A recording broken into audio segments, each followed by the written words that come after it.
గురుగారు మరో ఉత్తరం చూద్దామండి. ఈ ఉత్తరాన్ని గుంటూరు నుంచి దుర్గ గారు రాస్తున్నారు. శివాలయంలో ఎన్ని ప్రదక్షిణలు చేయాలి తెలియచేయండి అని అడుగుతున్నారు. శివాలయంలో ఇన్ని ప్రదక్షిణాలు చేయాలి అనేటటువంటి సంఖ్య లెక్క ఏమీ లేదు.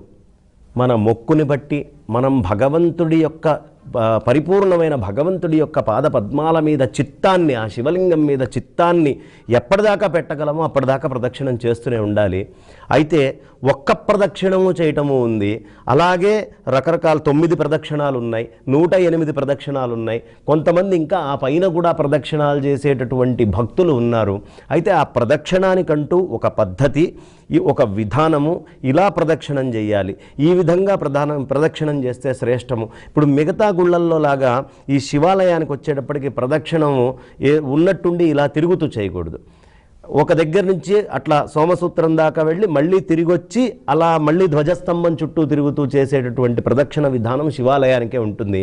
కానీ శివాలయము విష్ణువాలయము రెండూ కలిసి ఉంటే ఈ రెండిటికీ కలిపి పరిపూర్ణంగా చుట్టూ ప్రదక్షిణం చేయొచ్చు. దీని యొక్క ప్రత్యేకమైనటువంటి గుణం ఇది.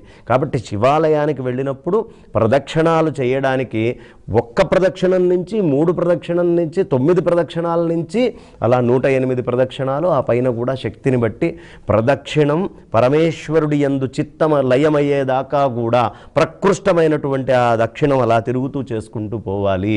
ప్రదక్షిణం చేసి తీరాల్సిందే.